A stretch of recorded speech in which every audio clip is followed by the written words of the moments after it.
There is a place that is spoken about only in whispers, a dark area that spawns the beginnings of urban legends, a place where anything can happen and usually does. During the light of day, it hides just outside of view, but when the sun goes down, spirits, creatures of the night, roam free, and things do go bump in the night. It is in every state and every country, and there is no escaping it, no matter how safe you feel behind your locked doors and latched windows. So we invite you to turn down the lights and turn up your radio while we join Dave Schrader and Tim Dennis, your hosts, on a journey into the darkness on the edge of town. Hello, everybody. Welcome back. This is Beyond the Darkness. I'm your host, Dave Schrader, along with me, Tim Dennis. And we're midway through the week, our brand new week. That's right. Remember, we're now 5 nights a week. The best in paranormal programming is here on Podcast One. You can find us Monday through Friday as we explore the strange and unusual world around us. If you've missed any of the shows this week, shame on you. But that's okay. We got your back. We've had some excellent shows already. We had Confrontation with Evil, the possession that inspired The Exorcist with guest Stephen LaChance back on Monday. Yesterday, Mysterious Disappearances, Dark Legends of Elementals and Fairy Folk with our guest Steph Young. And tonight, joining us, one of our favorite guests, Scientific Support for Reincarnation. We're going to discuss debunking death and reincarnation with our guest, Mark Anthony. Mark is the psychic lawyer, also known as the psychic explorer, and he's a 4th-generation psychic medium. He communicates with spirits. He's also a successful attorney, licensed to practice in Florida, Washington, D.C., and before the United States Supreme Court.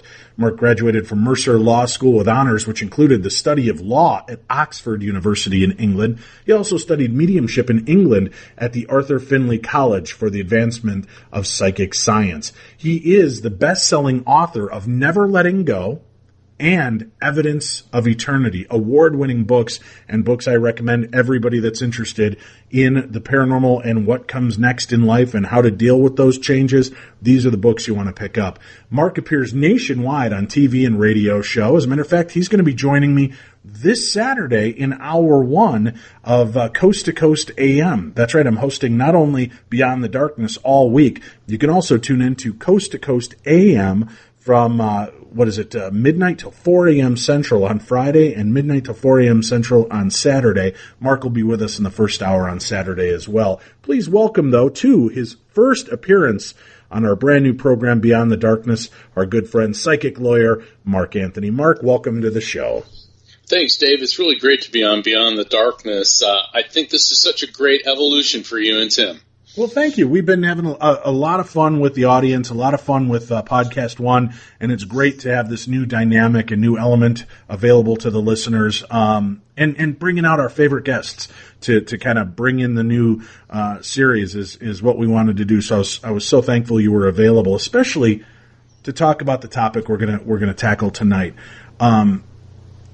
Death is what drives a lot of our interest in research of the paranormal and supernatural. It's been that way since the dawning of time. People want to know what happens next. And the idea of reincarnation, eternal life, is certainly something that's appealing to people like me, Mark. I don't want to believe that candle gets snuffed out and that's it, end of game. That has been a torturous thought that has plagued me since I was a child. Literally, I remember having memories at 5 or 6 years old, unable to sleep because of the fear of just not being here and it all stopping. And here I am, 49 years old, and I still have those feelings. And even though I've been doing Darkness Radio and now Beyond the Darkness for 11 years, going into our 12th year on the air, I wish I had a better sense of security, but I don't. I'm still unnerved by the concept of death, and it's only gotten worse for me. You know, my mom passed away in November, and having that kind of massive loss in my life really kind of put me down another wormhole of trying to examine what does life and death really mean, and what are the possibilities after this life. Reincarnation is something that's intrigued me, and I've like many of our listeners, have seen specials on sightings and Ripley's Believe It or Not and In Search Of, and there are all of these great cases that have popped up throughout the years that are, on the surface, very compelling. But I know you've been doing a lot of research into this and looking into aspects that maybe even science is now starting to look into and give some credence to for reincarnation. Talk to me a little bit about your indoctrination into the theory and belief of reincarnation. I grew up in a household where, even though I was raised Catholic and I was supposed to be a Catholic priest, both of my parents had psychic and mediumistic abilities, particularly my mom. And she always believed in reincarnation. So when I was in high school, we'd sit around and talk about life after death. And I never thought of it as a strange thing. And I always felt that reincarnation was not incompatible with the Christian belief system that I grew up in. And, you know, Dave, I liked what you were saying on the intro about how the fear of death has always plagued you. And you, of all people, you know, being the host of Beyond the Darkness and on Coast to Coast and involved with the top paranormal experts in the world. But the fact of the matter is, you have your doubts. And, you know, Dave, how can you possibly have faith? How can you possibly have a belief system without doubt? And that is part of the journey of faith. Because the fact of the matter is, Dave, if being spiritual, if having faith were easy, everybody would be spiritual and everybody would have faith. Right. You know, you have to, even Mother Teresa, I mean, Saint Teresa doubted the existence of God for a period of her life. So think of yourself in good company. You know, if you have doubts, well, then that's just part of the journey, and we all do. And you know, with your mother passing recently, and you know, I loved your mom. I for the benefit of the listeners, I had the benefit and the privilege of knowing Terry Schrader. And when I met her, it was in Estes Park at the Stanley Hotel at a paranormal conference. I just immediately loved her, and we just completely clicked. And then we used to correspond on social media. And I know that, Dave, your relationship with your mom wasn't just mother and son. She was your best friend. Right. And so, yeah, and so when her... And let me just clarify, not in the Norman Bates kind of way. No, We had a in very, a very very good healthy sense, because, you know, she was your mom, but she was your friend too. Right. And I could see the dynamic between the two of you. You would have these incredible discussions, and the way she interacted with your kids. She was like the ultimate mom and grandmom. And so when she passed, that pulled the rug of your life right out from under you, shook your very foundations. Now, a lot of us would like to think that there is life after death. And the naysayers and the cynics, and, you know, we have to deal with them all the time. I know when we're on Coast to Coast together and Darkness Radio and now Beyond the Darkness, you always get the people calling in there, or, you know, hurling every type of insult and negativity at us. But we have to look at life after death, not just from a perspective of faith, but now we have the benefit of looking at it from the perspective of science. Let's make it real easy. Dave, you're a science guy. I've seen your lectures. I've seen your talks. You just don't get up there and fling unsupported suppositions at the audience. You say, based on these studies, these are the findings of. When a star burns out, okay? Now, we look in the sky and we are seeing constellations, we are seeing stars that have burned out millions of years ago, because let's say a star is 10 million light years away and it burned out 9 million years ago. Well, we're going to continue seeing the light from that star for another million years, because it took, you know, that long to get here. Well, the star isn't the energy. Energy is neither created nor destroyed, only transferred. So think of the star as your body, but the light that it emanates as your spirit, as your soul, as your consciousness, the energy of who and what you are. And that continues on. And that's a law of physics. All right. Now, you know, you brought up an interesting fact that does the idea of reincarnation jibe with theology, with Christianity, with those belief systems? And I want to get into the science aspect, but I'm also interested in, reincarnation seems to be something that could be universally accepted and have nothing to do with religion whatsoever. Because Correct. Even if you remove God from the equation, there is a constant cyclical nature of energy and being. And when one death occurs, a birth is happening. You don't need to believe in a God. You don't need to believe in a heaven. You don't need to believe that there's an afterlife or ghosts.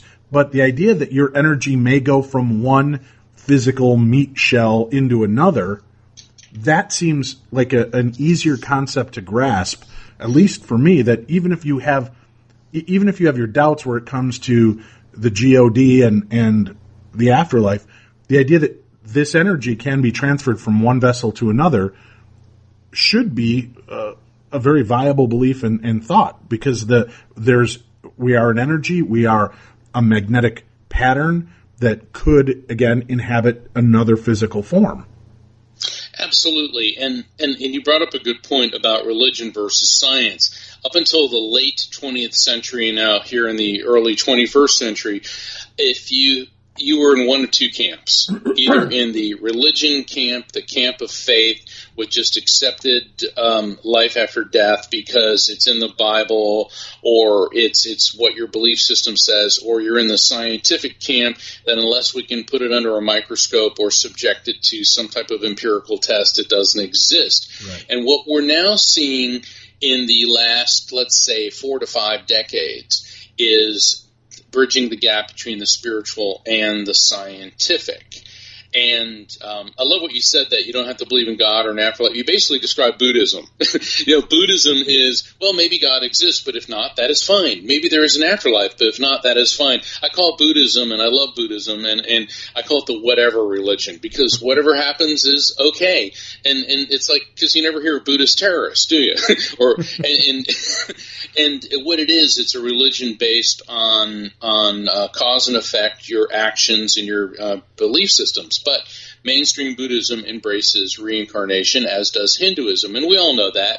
But the Dalai Lama recently said Hinduism and Buddhism are not, reincarnation is not just for Hindus and Buddhists anymore, that it's at the core of all of the great belief systems. So that sparked me to start doing research. And Dave, I found that this is true. Reincarnation is at the root of Judaism, Christianity, and there are even references to it in Islam. In fact, in the Chassidic sect of Judaism, which is one of the ancient mystical sects, there's a belief that we go through a succession of lifetimes. In fact, in the book of Job, chapter 1, verse 21, there is a passage, "Naked I left my mother's womb, and naked I shall return there." A lot of biblical scholars and a lot of reincarnation experts believe that that is an Old Testament, or rather in the Jewish tradition from the Torah, a reference to reincarnation. Then in the early Christian era, one of the great Christian thinkers was one of the church fathers. His name was Origen, and he lived in the city of Alexandria, Egypt. And Origen was unique and profound. He lived about 200 years after the death of Jesus, and he rejected the notion of eternal damnation. And he taught that through a series of lifetimes, all of us, including Satan, would be reunited with God. So in the early Christian era, there were several different philosophies, and reincarnation was a big one of them. Without going through a long history lecture, by the 6th century, the Emperor Justinian the Great, the last of the great Roman emperors, convened the Fifth Ecumenical Council, and that's when reincarnation was banned and deemed heresy. And the reasons for that, the Romans, once they got hold of Christianity, they really liked it because they said the Emperor of Rome is God's representative on earth and will rule until Jesus returns. And so if you disobeyed the emperor, you were, according to Roman law, disobeying God's representative on earth, and therefore you would burn in eternal hellfire and damnation. So this is where reincarnation gets filtered out of Christianity, and then it gets replaced by this stairway to heaven or highway to hell. However, one of my favorite passages in the Bible is Matthew 17:12 through and 13. And long story short, it's right after the Transfiguration. And I know, Dave, we've talked about this in some of our esoteric and spiritual Christian discussions. Mm-hmm. But when Jesus takes his disciples to the top of this mountain, and it's called the Transfiguration, and it begins to glow white, and then the spirits of Moses and Elijah appear on either side of him. Now, in your work as a paranormal investigator, you've come across this term ectoplasm more than probably 100 times, right. I would guess. So when you study the Transfiguration, and it appears that Jesus was engaging in an ectoplasmic projection, which Christianity refers to as the Transfiguration. Here's the good part. For some reason, this passage did not get edited out in the Fifth Ecumenical Council, probably because it's such a great example of the power, the metaphysical ability, the spiritual gifts that Jesus possessed.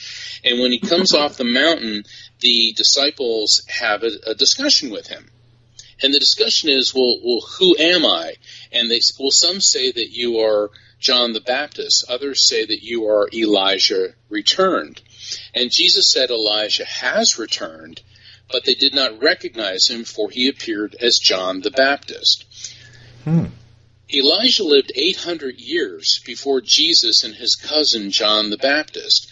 And so a lot of Hindu, Buddhist scholars, progressive Christian scholars, and reincarnation experts believe that this is Jesus discussing reincarnation, which also may be one of the reasons that he kind of upset the religious hierarchy of the day and made enemies that led to ultimately his crucifixion. But the fact of the matter is, reincarnation has existed since ancient Hinduism, and also exists in Christianity, but because of a Roman political agenda, it got filtered out. So that's one of the many reasons I don't believe that reincarnation contradicts being a Christian, because God is the most loving parent of all, and no parent, and Dave, you're a parent, okay, would you ever, and I know your kids do stuff, but, and every now and then it was like, but could you ever condemn one of your children to an eternal hell of suffering? No, but you may send them back to learn a lesson, right? and that would be reincarnation. So if you want to look at it in that sense, we go through a succession of lifetimes until there is no longer a need to physically manifest once again in the material world that we call Earth. You know what this almost sounds like, and again, I don't want to browbeat people with religious talk too much, because I know that turns people off, but what we're getting to is an interesting aspect of belief systems and the idea of reincarnation, and we're going to get deeper into reincarnation. But isn't it fascinating, Mark, that could this be hell and heaven on earth? Could it be that until the end times, we cycle through over and over and over and over on this planet to live every aspect, to live every nuance, every belief system, every challenge, everything, so that our time here is spent evolving, not necessarily... You know, I don't know that I buy into the contractual agreement that you agree to come back and be an abused housewife or a sexually molested child. To me, that's a concept I have a really hard time grasping. But you're just reborn into the shell and whatever life that life leads into. Sometimes you may have multiple lives where that just happens. The conscious choice that that's what will happen to you is, I think, where a lot of people lose the whole idea of reincarnation, and that we make these quote-unquote soul contracts. But if Earth is purgatory, maybe that's a better way to call it, we continue to live out these lifetimes until the final, if there is one, final judgment. Maybe that's what occurs. And, there are a few religions who believe that there is a limited allotment of souls. And in quite a few of them, it's around like 100 to 144,000 only will eventually make it to heaven. And I was curious what your thoughts were as a medium and a psychic.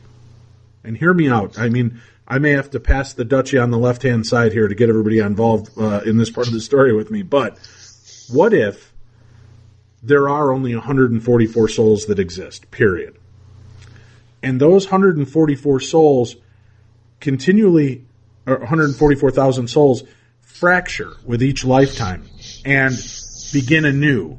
And there are factions of those souls that continue to live over and over. And that's why some people may have multiple memories of believing that they're Marilyn Monroe or believing that they're John F. Kennedy. It's because that one soul fractured, and there's that common thread of the life web that touches each one of those fractures of the soul. So many of them believe that they were Kennedy because, in a sense, they all were, and that they keep moving forward in evolution. And when it all comes down to it, when it's all said and done, at the end of it, all of those pieces are brought back together and create one cohesive soul, and that breaks it back down to 144,000. That's an interesting thought. And Dave, I've been involved with the paranormal long enough to where I just don't dismiss something because maybe I don't believe it. It's entirely possible that there are, 144,000 souls that have multidimensional aspects, which would lead to, various incarnations. I'm not in that school because I've also had people say, well, if there is reincarnation, then how is that possible? Because there are more people alive on planet Earth today than have existed in the entire history of Earth. And in fact, when I was I was giving a talk in Beverly Hills, and there's this really snooty person there that said, "Oh, how could that be?" I mean, they gave me the whole I'm an atheist and I don't believe because there's more people alive today and all this. And I said, well, that's assuming that Earth is a closed system and a closed unit. And the problem with the 144,000 soul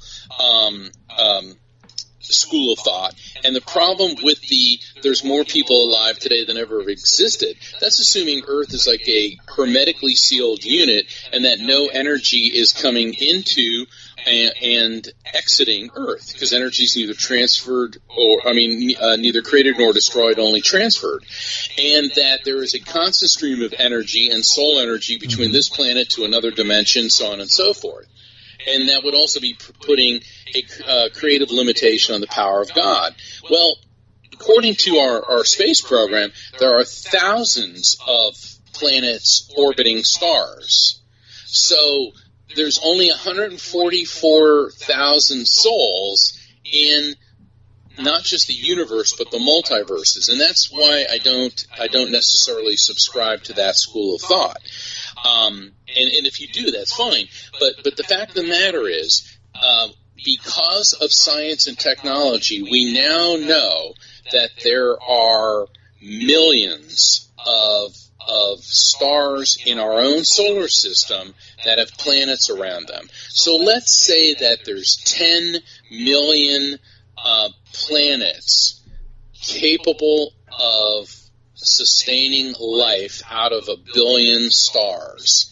So that could indicate that there are 10 million planets just in our solar system, just in the our galaxy, just in the Milky Way alone, that have these soul energies that when they're done with one world, when that star burns out and that planet dies, that they transfer to other planets.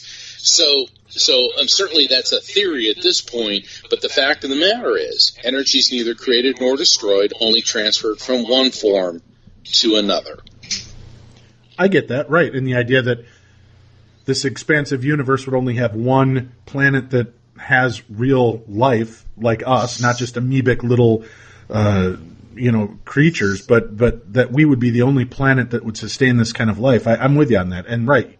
Then there should be this large pool of souls, which may explain why some people feel totally lost on this planet and completely, excuse the term, alienated. it may be because this is their first incarnation to our world. It could be. It could be. I mean, and when this planet, and we know that our sun's going to burn out, or unless we, destroy ourselves in this world, all this energy is going to go somewhere else, and then maybe in the next life we'll all, be sentient beings, but look like gelatinous cubes. I just hope I'm the hottest gelatinous cube on that world, You will be the Brad Pitt of gelatinous cubes, Mark Anthony. You've earned it in this lifetime. Do you find, though, when we look at the concept of reincarnation, the idea that we've lived before, we will live again, and maybe we should cover that when we look back at this, what is the true definition of reincarnation? Before we get too deeply involved in that, though, I do want to make a mention. If you like what you're hearing with Mark Anthony, you want to get copies of his books, Never Letting Go and Evidence of Eternity, you'd like to order them, do me a favor. Did you know that every time you use Amazon, you could be helping to keep Beyond the Darkness podcast going? That's right. I mean, Amazon is the biggest global shopping place on the world, and we've got a great little deal with them. Whenever you shop through Amazon.com and purchase them, a piece of that sale can go directly to Beyond the Darkness podcast. And what you do, you go to podcast1.com, click on Killer Deals. You'll see the link, Killer Deals. Then click on my show logo, the little ghost holding the microphone. Click on that. You'll see Amazon, and you'll see my other sponsors. Make sure you visit all the sponsors because, again, without them, we don't exist. But click on the Amazon banner there. Then when you click the link, bookmark it. That way it's very easy to access the next time you want to go order. And it's just a cool way that you can keep us doing this podcast every week, 5 nights a week for you. So please go check that out. Killer Links at podcast1.com. It costs you nothing to do it. It's free, and it's a great way to help us sustain and keep the show moving forward. And pick up a copy of Mark's books, Never Letting Go and Evidence of Eternity, or you can pick up any of the books, documentaries, and movies you hear us talk about right here on Beyond the Darkness.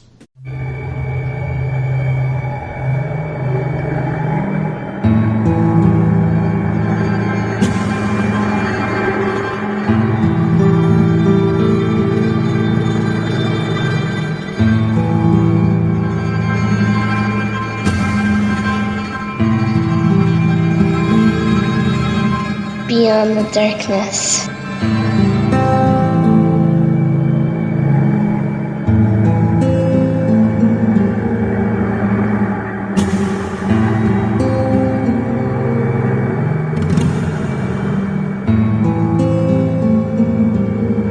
And if you're liking what you're hearing on this show, remember there's more of me this week than you deserve. That's right, I'm that kind of giving guy. You can find me on Coast to Coast AM this Friday and Saturday night from midnight till 4 a.m. Both nights, midnight till 4 a.m. Central Time. If you want to find radio stations and XM Sirius station that covers us, then all you have to do is go visit coasttocoastam.com. It's the best in overnight talk radio, and I've got some great topics we're going to be covering this weekend. And if you want to hear all the episodes I've done with them over the last 4 years, you can become a Coast Insider. Just go sign up and become a Coast Insider. 15 cents a day gives you access to 5 years of past archives and even more. And you'll be able to hear all the shows I've hosted on Coast to Coast AM. Again, Mark Anthony, my guest, will be with me for the first hour this Saturday, and we're going to be talking about a completely different topic. So make sure you tune in and check that out. Right now, we're discussing reincarnation. And Mark, I want to get back into that. Reincarnation. Give me a definition. What does the term and the concept really encapsulate? Reincarnation is the belief, Dave, that a living being starts a new life in a different physical body after each biological death. In fact, it's actually derived from a Latin term, which means entering the flesh again. So what this indicates from a spiritual standpoint is that when the body dies, the soul, which we also refer to as the spirit, leaves the body and then is capable of coming into, not capable, but does come into another body. And in science, you can refer to the soul as consciousness, or as the quantum electromagnetic field in the brain, which remains coherent after the death of the host organ, which is the brain, and then that quantum electrical field can reattach to a new host, which is a fetus. Sounds like a bunch of supernatural baloney to me. No, I'm just kidding. There's actually a lot of scientists coming out and saying this now. In fact, what I just described is known as biocentrism. And one of the top influential scientists in the world, Dr. Robert Lanza, he's a stem cell researcher and declared by Time magazine as one of the 100 most influential people in the world. And what's fascinating about Dr. Lanza is he kind of brings up the notion that Descartes and Voltaire and a lot of the great Enlightenment philosophers said that I think, therefore I am, as opposed to the early 20th century existentialists who said I am, therefore I think. In other words, the only reason I think is because I'm existing right now, and when my body dies, I cease to exist. And so Lanza is saying, no, the earlier philosophies were correct. And he indicates that the body receives consciousness the same way a cable box receives satellite signals. And what Dr. Lanza explains in his theory of biocentrism is that death of consciousness only exists as a thought. And the reason for that, Dave, is because people tend to identify themselves with the body. You think that, okay, this body is me, this face is me, this voice, this countenance is me. And what Dr. Lanza is saying is, no, the body is merely a vessel. What did you call it, a meat shell earlier? Right. I like that, a meat shell, okay?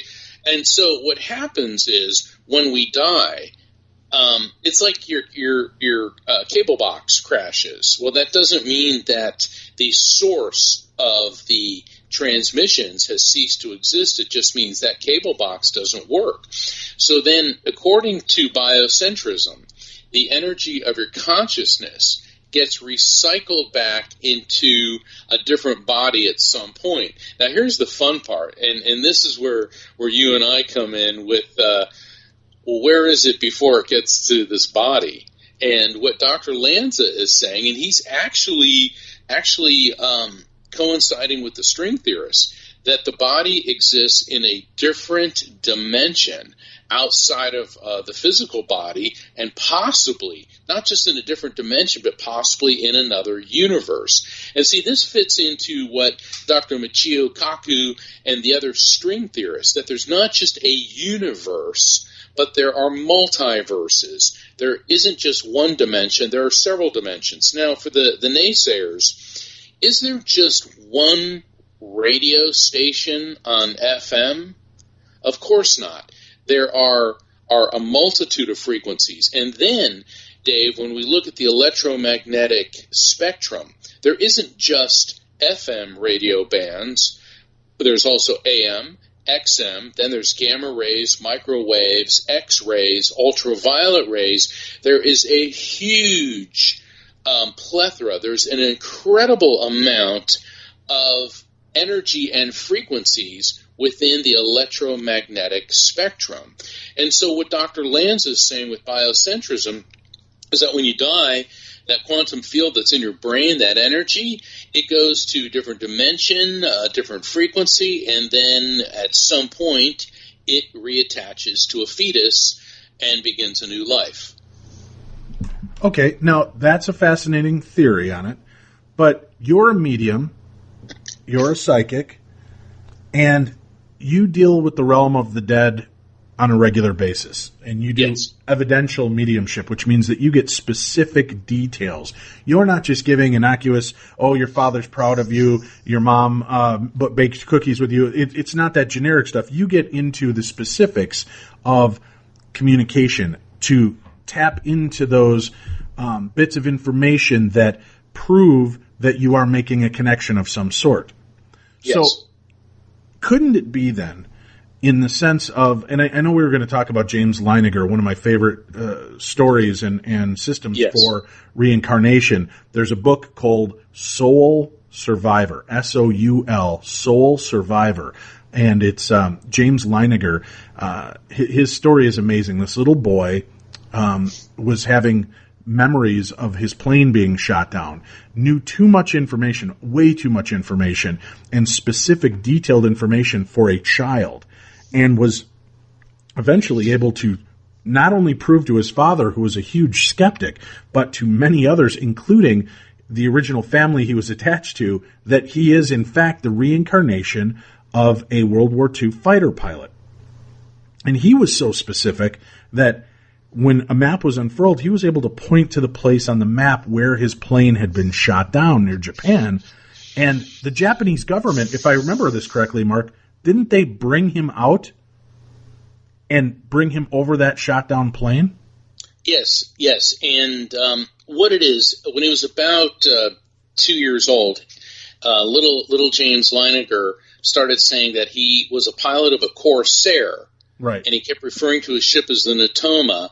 And, he saw a map of Iwo Jima, and he pointed to Chichi-jima and said, that's where I was shot down.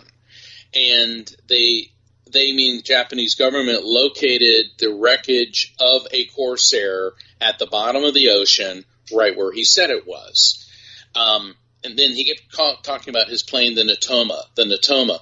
Well, his parents, who, as you stated, were skeptics. Right. They started doing research, and they found out that there was indeed a USS Natoma Bay, which was an aircraft carrier, which launched Corsairs, which were the fighter craft, that they were using in naval aviation warfare. Right. And what's funny with that, if I remember too, the father thought he was able to finally derail his son's story because when he did the research, the ship did not carry the Corsairs. And he quoted it to his son, and he said, they did the year I was there, and he gave the year. And when the father did further research, sure as hell, it said right then that this year, 44 or 45 or whatever it was, the Corsairs began taking off from that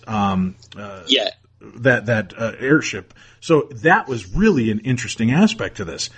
But I wonder, as you talk about it and as we discuss the idea of souls and energy and this magnetic field, couldn't, quote-unquote, reincarnation be nothing more than little James Leininger is the cable box? And he has his own soul, he has his own life, but he's tuned that cable box into this other soul that maybe resonates at the same vibrational level that he does. So that he's getting that information and thinking it's his memory, but what he's done is he's just immersed himself, washed himself in another lifetime. That's pretty impressive. All right, let's assume I'm not saying that's any less amazing, but I'm just saying, couldn't that be a possibility? Of course it's a possibility. But what that also indicates is that he's still in communication with discarnate intelligence, and that would indicate also that James Leininger is a medium of sorts. But based on the study that I've done of him, there's no indication that he communicates with spirits. He zeroed in on this one particular lifetime. So your theory could be true. The reincarnation theory, though, I mean, it's amazing the things that he brought up that were verified. He had these 3 G.I. Joe dolls that he named Leon, William, and what were the names of Leon, Billy, and Walter. Okay, Leon, Billy, and Walter. Well, when his dad started doing research, he found out that 3 of the pilots that served with James Houston Jr., who James Leininger said he was, were named Leon, Walter, and Billy. Now, why would a 2-year-old name his 3 G.I. Joe dolls the same names? And he kept talking about his friend Jack Larson. Well, they couldn't find any record of Jack Larson having died. They checked the VA. They checked all over.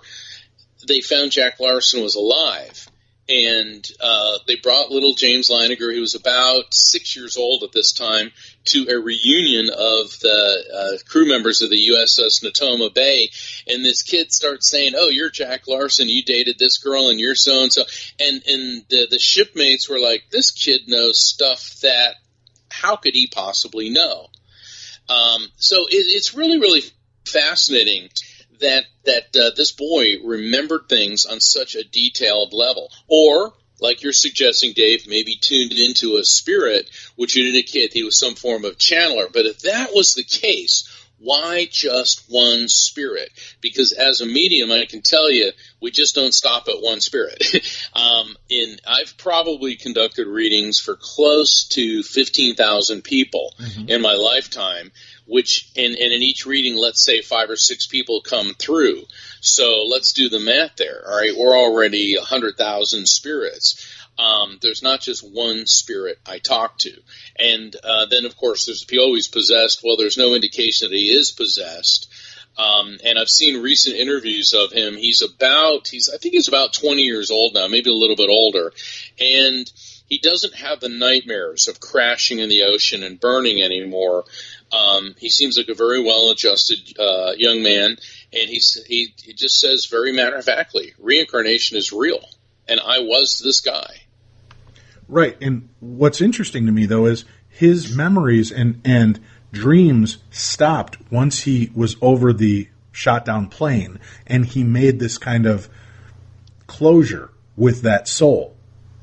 So, again, in the idea in the realm that he's working as a channel, he is now sharing the same space with what was once the physical form and the spiritual form. Couldn't that be part of what breaks that bond eventually? And, when we had him on our show, they said that he no longer had this feeling of connection to that life anymore.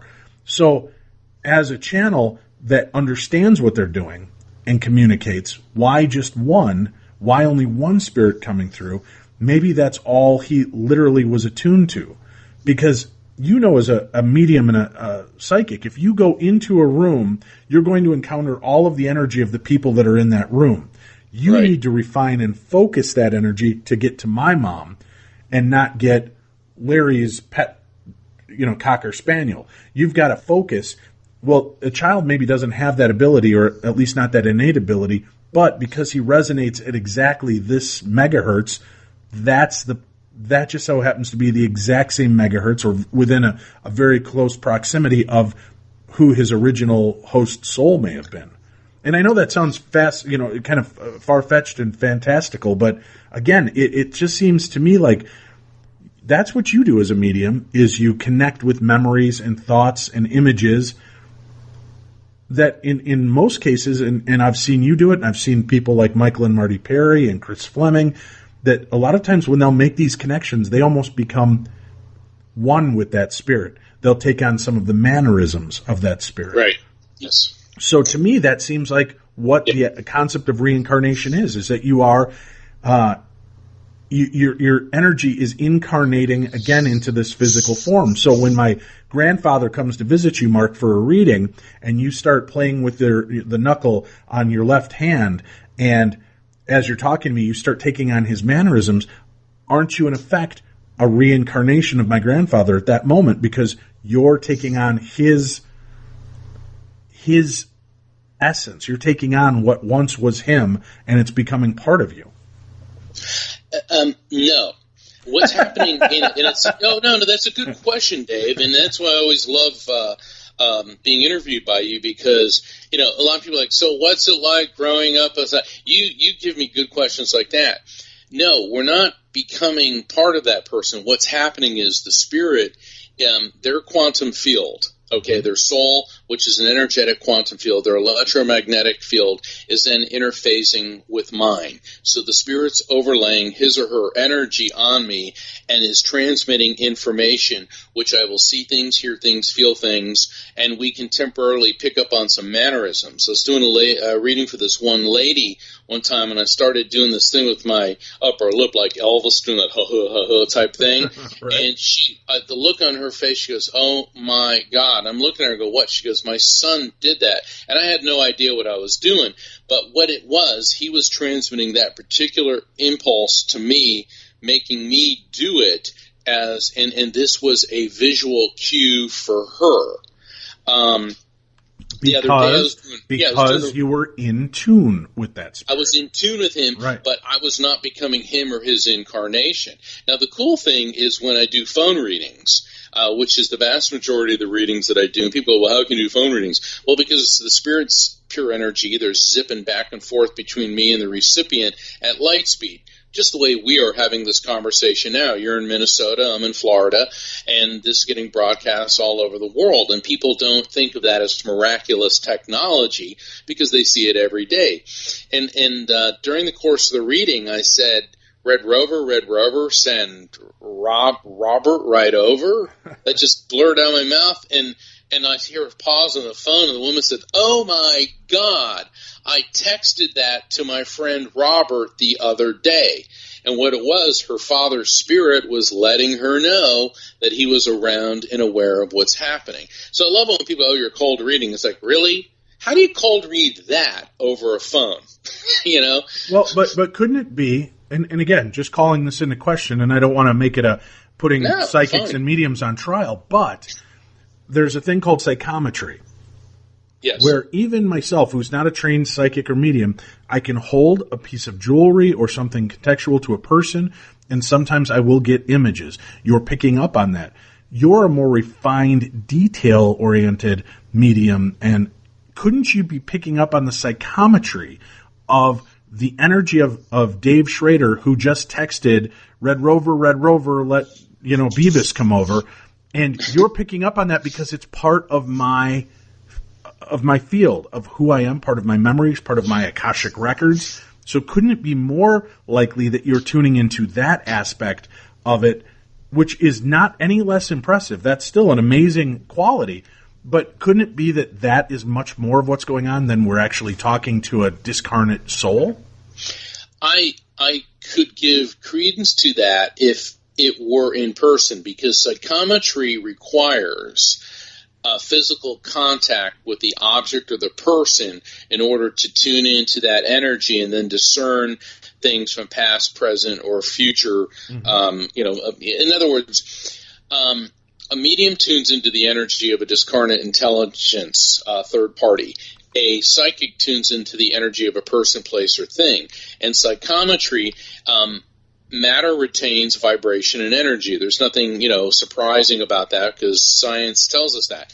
And when you start doing a development and opening yourself up to the sensitivity awareness level, what happens is the person's electrical field, meaning mine, tunes into the energy which is vibrating from the inanimate object or the person, and then you are able to discern pieces of information. That's like medical intuitives. They do a scan on somebody and they find disruption in energetic flows throughout the body, which will coincide with medical anomalies and other illnesses. But when you're doing this over the phone and there's no physical contact, and the things that are coming through are extremely detailed, that there's no way I could possibly know or Google. I was doing a reading for a lady, and I saw an image of an octopus. And I go, octopus? And then I hear her on the phone go, oh, my God, which is always good for mediums to hear. Right. And I go, okay, what's it, the octopus? She said, well, my husband and I lived in Belize. We lived on a canal over the water. We'd catch lobsters and stick them in this tank overlooking the water. One morning we came out with our cups of coffee, and an octopus had climbed up out of the canal and was grabbing our lobsters. Do you think that's what he's talking about? And I said, well, unless you have another octopus story, I'm kind of thinking, yeah. Who doesn't have multiple octopus stories for just such an occasion, Mark? And I get that. And again, it's just coming from the concept of being outside of this realm and not having the abilities, or at least not having worked on those abilities like you have, that makes us part of it. So that kind of begs the question then, too. If reincarnation exists, how is Mark Anthony connecting with the spirit of my grandfather who passed away 28 years ago? My grandfather has most likely reincarnated at this point, or my great-grandfather that you tapped into. if that's the case, how are you reaching their spirit when they're already taking other calls in a different form? Yeah, that's one of the questions that I go into in great detail in my book, Evidence of Eternity, because there's a section on reincarnation there. Because when I was on the Never Letting Go speaking tour, people kept asking me that particular question. And it's going back to Dr. Lanz's cable box theory. And Professor Hans-Peter Dohr of the Max Planck Institute for Physics in Munich, Germany, compared our brain to a computer hard drive. He said when the hard drive crashes, the information on the hard drive gets uploaded to the cloud. In that way, I'm immortal. Okay? Well, what I've found, and this is supported by what's known as the Schwarzschild quantum lattice theory, and that is where scientists have studied electrons, and an electron will disappear from one location and reappear in another location without going through the matter in between. And it appears that the electron is transferring to a different frequency, a different dimension, and then reappearing. So this is part of the theory that we're multidimensional beings. And one of the scientists said, if you ever have one of those days where you can't quite focus, you don't feel all there, don't worry about it, because you're never all there, because part of your electrons are always popping from this dimension to another dimension, so that when we physically die, that quantum energy field in our brain then transfers to another dimension. Now it reincarnates. However, we are multidimensional beings, and in the spiritual realm, or rather schools of thought, they call this our higher self. That we're actually, our consciousness is in our brain, but it's energetically connected through quantum, the reality of quantum physics to a greater whole. So look at it this way. Your higher self is a librarian who has read the Diary of Anne Frank, The Godfather, War and Peace, and let's say that you want to talk to Anne Frank, but she's now reincarnated as Michael Corleone. The fact of the matter is, the characters in these books don't know each other, but the librarian knows all of them, so you're communicating with the higher self that retains the residual memories and personalities, therefore giving you the ability to communicate with somebody who has reincarnated. Science and the idea of reincarnation. I'm intrigued by the fact that science has, and I think this lends itself well to believe in reincarnation as well. Science has taken a hard-edged look at things like out-of-body experiences by doing testing and putting images up in the ceiling or on the roof, and people have come back and told them about these images. So science has taken a look at that. That means that soul or consciousness or essence, whatever you want to call that aspect of us, does transcend the physical form, which gives us hope that there is something beyond, overweight, bald, bearded Dave, right? There's something that I can incarnate and come back as Brad Pitt in a gelatinous form. There's that possibility and option for me. So if science is looking at the fact that the soul can leave the body and travel, the soul out of body can witness things that are going on in this, and not just from a conscious level where maybe you're unconscious but your subconscious is still hearing and processing everything.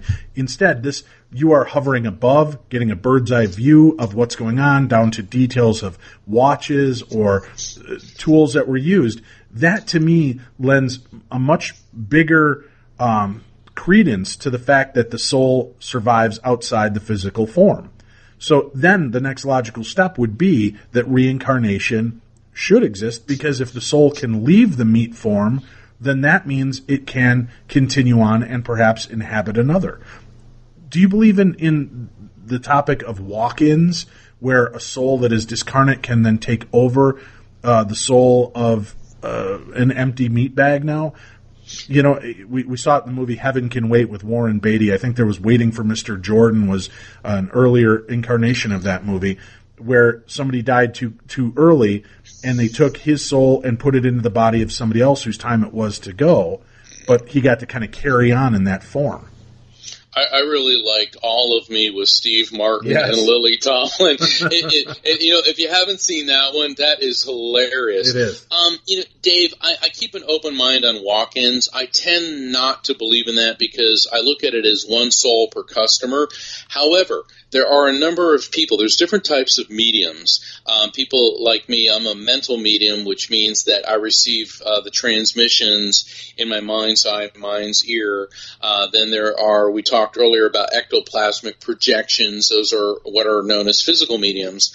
And then in Britain, we call them trance mediums. In the U.S., call them channelers, like Edgar Cayce, where spirits will overlay their energy and temporarily take use of the body without actually possessing it. And I think that there's a lot of people who are trance mediums or channelers who don't know that they are, and so they pick up on these other spirits, and that could also lend itself to cases of possession and of the like, and where the concept of walk-ins has come from. So that's a school of thought that I'm in when it comes to walk-ins. Well, you mentioned possession, but you believe that the human form is a one soul only. Can we be possessed by other spirits, or is it simply, do you think that's more of the darker realm that creates possession? I depart with a lot of my colleagues. I don't buy into the darker realm. I know that there's a lot of non-human spiritual intelligence on the other side that aren't necessarily evil, but they don't necessarily care about human beings. They're more aligned with other things. But I think that channelers can have those spirits overlay their energy and perhaps use their body without becoming and supplanting that soul. So that's what I meant by one soul per customer. And certainly if you find things like that happening, or you find that you're a channeler, you need to find people that can help you learn how to use this, turn it on and turn it off. I mean, a lot of the inexperienced mediums, younger mediums, will run up, I see spirits all the time, they're happy about it. And of course they're excited, and I understand that. But, you don't want to leave the doors and windows of your house open 24/7 because anything's coming in at any time. You want to be in control of the spirit contact so that you can tell the spirit realm, I'm doing this or I'm not doing this. Therefore, you control the contact. You also, this enhances the quality of the contact. And the fact of the matter is, Dave, spirits love to communicate with us. You'll never get a decent night's sleep. You got to tell them, hey guys, give me a break. Like what Rosanna Danny say, hey, spirit, you're making me sick. Right. All right. The idea that there's a scientific protocol to the idea of reincarnation. You mentioned one researcher that has this theory and can tie it to quantum physics. Are there other scientists that are taking a more intensive look at the idea and theory of reincarnation? Yes, I think that I mentioned Hans-Peter Dorff from the Max Planck Institute, Dr. Robert Lanza. You've got Fritz Albert Popp, who talks about the quantum field in the body, being able to stay coherent and leave the body. There's Neil Harris Bush, big believer in reincarnation. The scientist, Dr. Ian Stevenson, he's the one, he was actually a psychiatrist at UVA, University of Virginia, and he's the one that started studying reincarnation in earnest. He was kind of like what Raymond Moody did for near-death experiences. Ian Stevenson took the scientific method and applied it to reincarnation. And here's what's fascinating about Dr. Stevenson's work, is that he focused mainly on children. He did over 3,000 cases with children who could not only remember a prior life like James Leininger, but the prior lifetime was not so long ago, so that the child who remembered that lifetime could actually meet family members and friends of the prior incarnation, like James Leininger did by meeting Jack Larson and other members of the Natoma Bay crew. And he found that there were a number of similarities, that they all start talking about this when they're toddlers, and it appears that traumatic deaths in particular really leave a stain. Like if somebody had drowned in a prior life, the child in this life would be terrified of the water. So it seems like a lot of the traumas carried over. And so he took a very, very scientific approach. And what he did, Dave, is he didn't get involved in religious discussion because he felt that let's not bring that into it. Let's simply observe. And the one thing, though, that fascinates me and kind of gives me a little bit of dismay with Dr. Stevenson is he found no evidence of karma. And which that's where I kind of disagree with him, because I still go with for every action there's an equal and opposite reaction. And also he's dealing with toddlers who aren't always able to explain everything in as great a detail. Also, he's dealing with one lifetime of that particular incarnation, not several. So there's fascinating body of work with Dr. Ian Stevenson, and unfortunately, he passed back in 2007. But the work that he started certainly opened up the scientific community, and now the physicists are coming out and saying that, as Dr. Michio Kaku said, that eternal life does not contradict or violate the laws of physics. So we're getting some pretty respected people in the scientific world, and certainly quantum physics. You know what's fun about that, Dave, is I was studying this, and one day I was ready to pull my hair out. I go, because it's so heady, and I ran across a quote from the great physicist Heisenberg. And for anyone that watched Breaking Bad, that's what Walter White, that was his secret name, was Heisenberg. Well, Heisenberg was this great physicist. And Heisenberg said, when you think you understand quantum physics, you don't. So that made me feel a lot better. You talked about karma, the idea of karma. Now, again, this is kind of a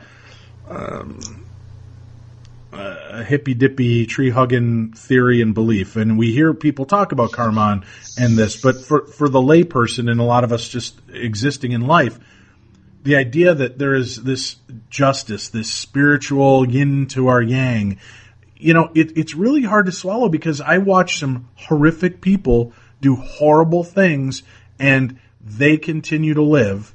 Then you've got a person like my mother, who was a nurse and gave her life to aiding and helping others, and her life is ended early due to cancer. Where is karma in those moments, Mark? Where do we see karma if it truly exists? That is certainly the philosophical question of the millennia. In an esoteric sense, it may not be for us to be able to observe, because we're looking at, let's take your mom as an example, just her physical life here. We're not looking at what may happen to her on the other side and in subsequent lifetimes. And the more I study spirituality, the more, as Nikola Tesla said, what one man calls God, another calls the laws of physics. And I certainly believe with Tesla.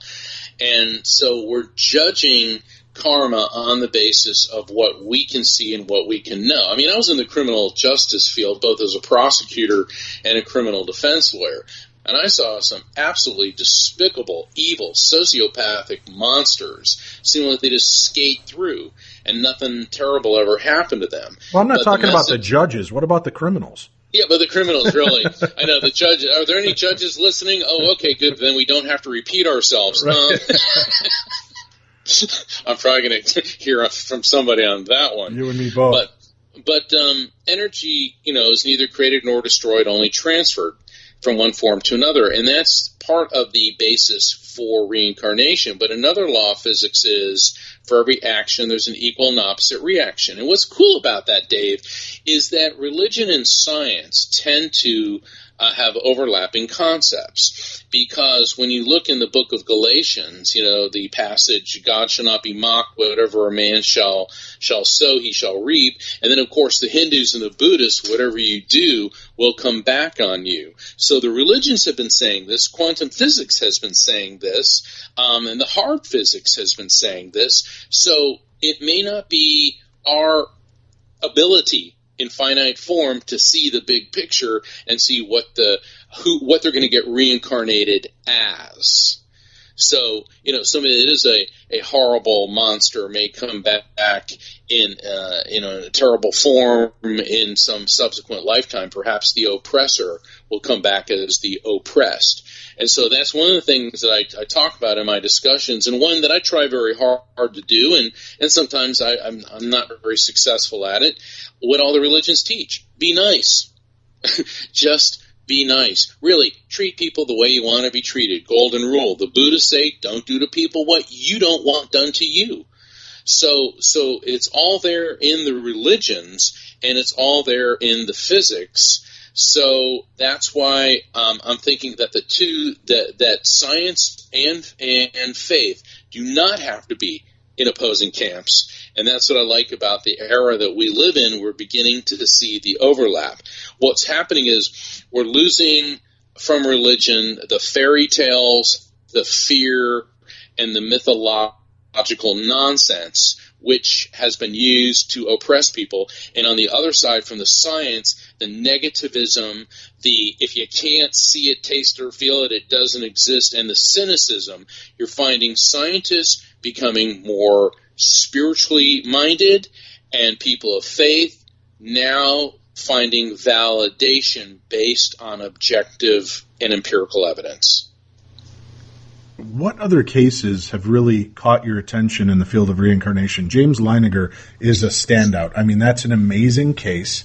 And again, pick up the book Soul Survivor, S-O-U-L, Soul Survivor, if you want to go deeper into that book, because that's a remarkable tale. But have there been other cases that really interested you and enough to think, yeah, this seems like the real deal?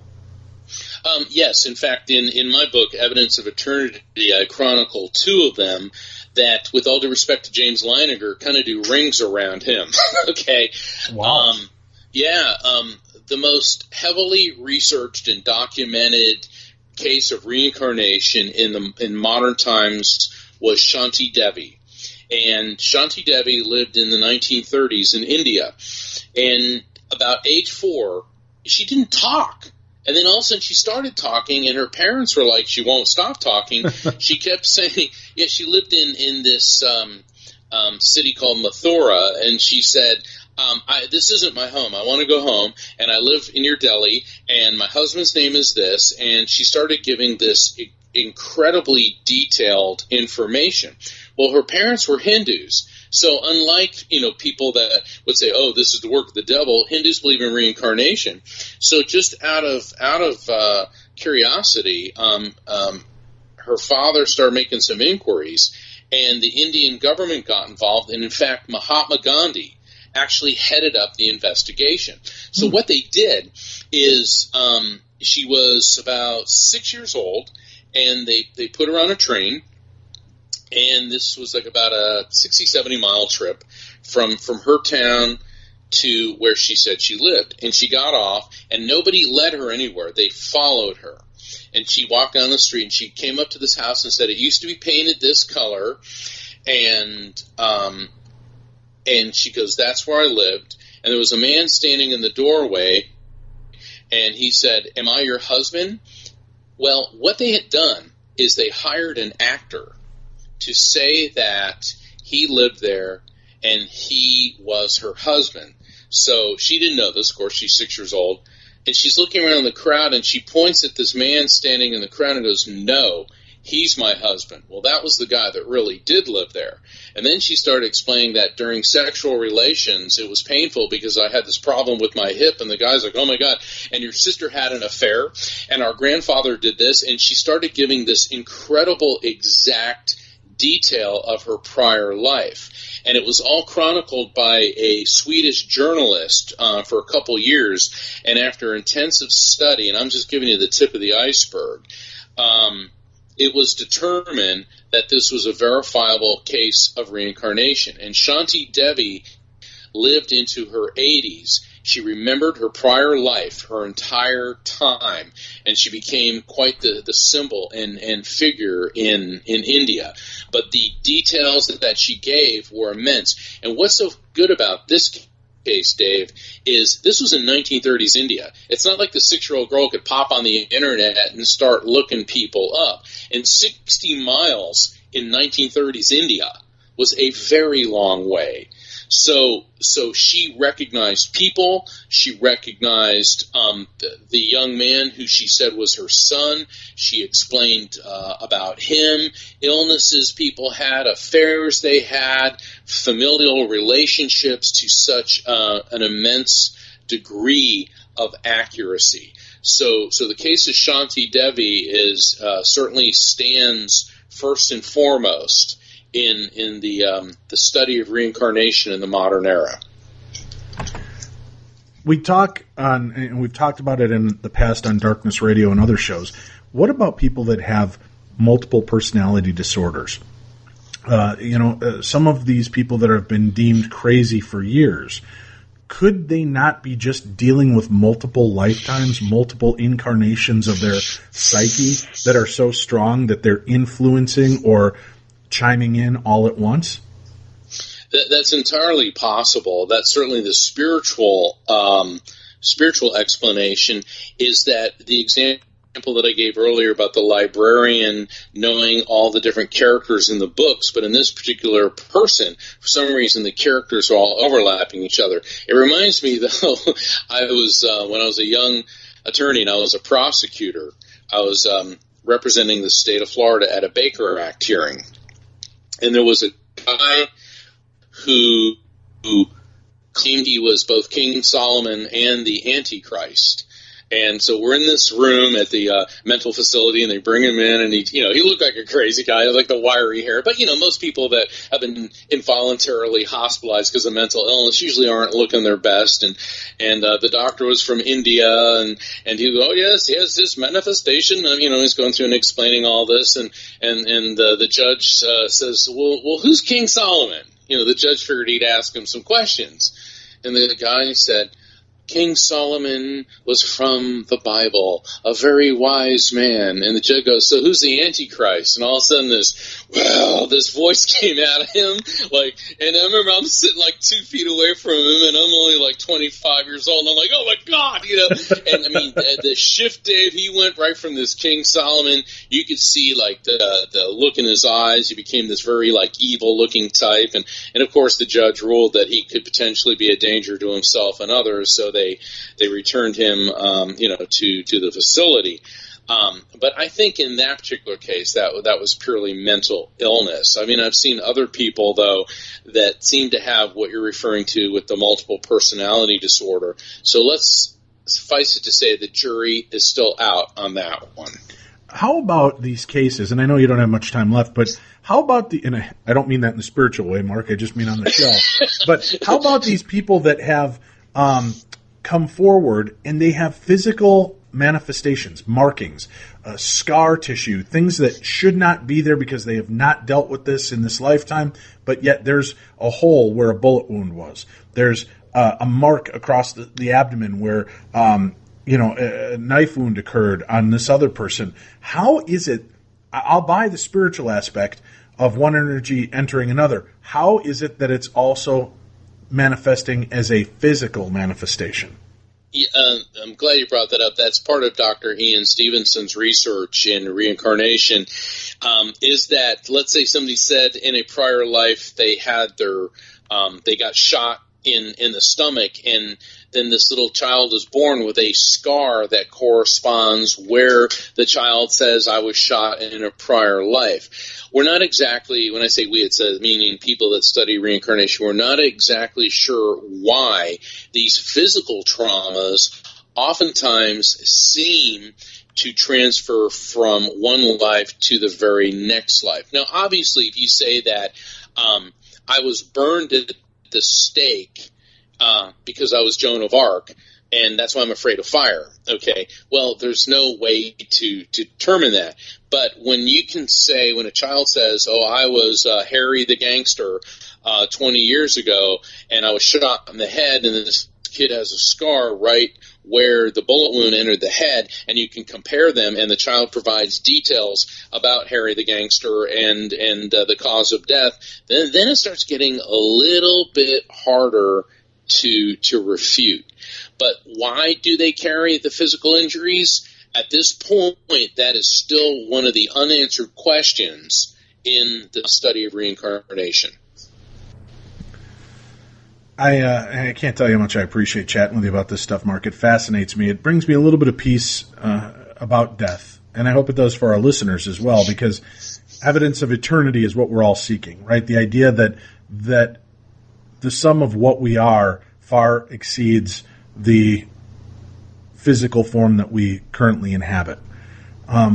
Those of us that don't necessarily have the ability to tap into that aspect and find those past lives, do you think if it's something like at my age, 49, I haven't had flashes or memories, is it something I should leave alone, or is it something I should explore more? Should I go for a past life reading? Should I go for a regression? Or do you think that can cause perhaps more trauma in the long run by opening those portals and those doors again? I think you should do it. Why not? Because the fact of the matter is all you're doing is coming to terms with different aspects of yourself. And perhaps through a past life regression, let's say, and I'm not saying you specifically, but let's say that somebody has a fear of the dark, or perhaps they have an ache or a pain for which there is no medical explanation for in this life, and they find in a prior life they had their arm chopped off or something. And from what I understand, people who will confront those type of injuries and medical conditions from a prior life will cease to suffer from them in this life, much the way when James Leininger found the location of where he said the plane that in a prior life went down, he no longer had the nightmares of drowning in a burning plane. So perhaps the greatest adventure of all is the one within. I'm sold, man. I want answers. I want to continue believing that there's more to this, and that I do get to continue on, and that wherever I continue on, I might be connected with the people that I've lost in the past and brought back together with them. We've got about 10 minutes left together here. Do you believe that you have encountered your past lives?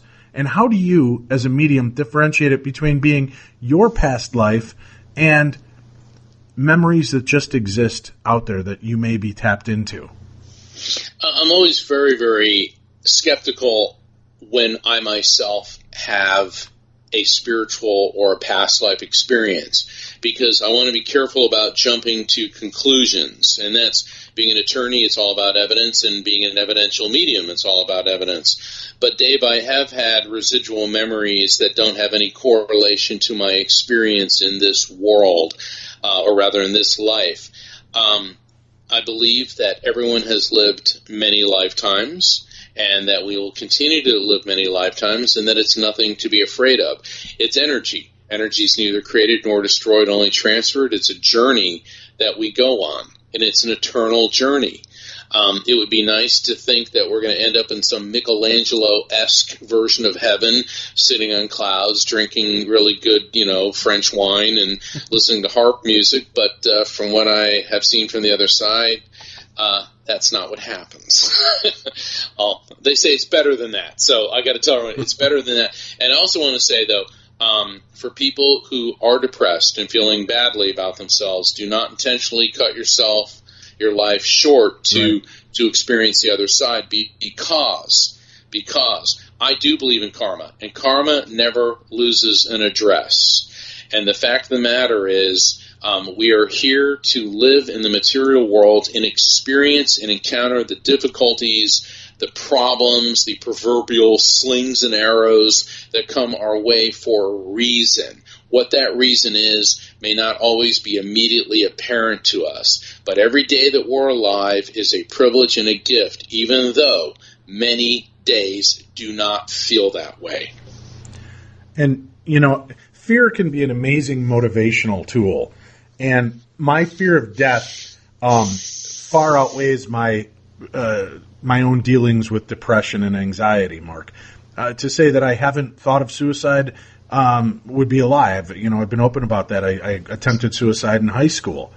And thankfully that wall of fear of death has continued to grow in me. And maybe that's what keeps me alive so that I'm here for my children. But one of the most fascinating aspects I heard is that we do this life review after life isn't always what we think. We're not just getting to sit and watch a grand movie unfold before our eyes. In a lot of cases, we live the lives of those people that we've affected, in a sense that our death, much like if you can imagine It's a Wonderful Life, has reverberations, and the decisions and choices we make in life have those same reverberations. And by ending our life, taking ourselves out of the line, we will now know and feel the tragedy and pain of everyone that knows us and loves us and how their lives will be impacted by that loss.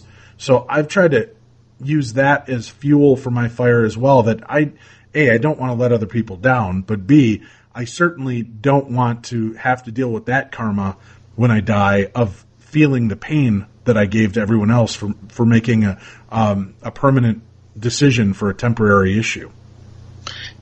Absolutely, Dave. The pain and the grief and the loss that you're experiencing, and anyone who's lost a loved one, that caving in sensation, the feelings of hopelessness and despair, what compassionate thinking person would intentionally inflict that upon another? And the fact of the matter is, we don't need a hell with a guy with a pitchfork, because Dave, you're in hell right now. Going through the grieving process. Right. Going through the grieving process. But one thing that great thinkers like Origen of Alexandria have taught us, and that Buddha has taught us, and great spiritual leaders like Jesus has taught us, and Gandhi, is that we can all emerge from that pit of hell, and we do, and we will. So every day is an adventure. Every day is a gift. The problem with adventures is sometimes it isn't just a roller coaster ride. Sometimes you get flung off the cliff. But reincarnation is part of our journey. And we tend to think of living in the material world as the be-all, end-all. That is just part of it. So the fact of the matter is, make the most of it while you're here. And be nice. And if you are on that verge or on that cusp and you feel darkness overwhelming you and you feel that the only choice for you is to end this life, there are people that can help. There's hotlines, there are phone numbers, there are people whose job it is 24 hours a day, 7 days a week to be there and counsel you. It's hard. We want to reach out to our friends and loved ones, and sometimes we get the worst advice from them because they don't know what to say. They don't know how to help you from that moment. And although they believe they're being inspiring, sometimes it can be demotivating. So call somebody whose job it is to know the right things to say, to know how to help you, and maybe give you a different perspective and a new outlook. The National Suicide Prevention Lifeline is 1-800-273-8255. 1-800-273-8255. Your life matters. It matters to me. It matters to Mark. Even though we may not have met you, it matters. And you don't know what your life is capable of. And in these dark moments, remember that a permanent solution to a temporary issue is not the way to go. You can fix this and you can get better. I've survived it. I've survived very dark times in my life. And I found through helping others has been a great way to get me out of my own head. So I stopped the darkness and the depression inside me by doing something for other people. That's just one method that's worked for me. There's ways to get help, and people like the National Suicide Prevention Lifeline might have the answers to save you, because you don't know what great things life has in store for you and the lives you may help just by being here. I'll get off my soapbox, but call the number 1-800-273-8255 if you're feeling like you want to hurt yourself or someone else. And I want to thank our guest. Please go pick up his books. I promise you will walk away feeling more educated, more entertained, and more enlightened than you've ever been. Never Letting Go and Evidence of Eternity from psychic lawyer Mark Anthony. You can find more information about our guest by visiting his website at evidenceofeternity.com. That's evidenceofeternity.com. For Tim Dennis, I'm Dave Schrader. You've been listening to the best in paranormal talk radio. We'll be back tomorrow night when our guest Neil Story joins us. The Book of the Dead, Bizarre Rituals and Hauntings. That's next on Beyond the Darkness.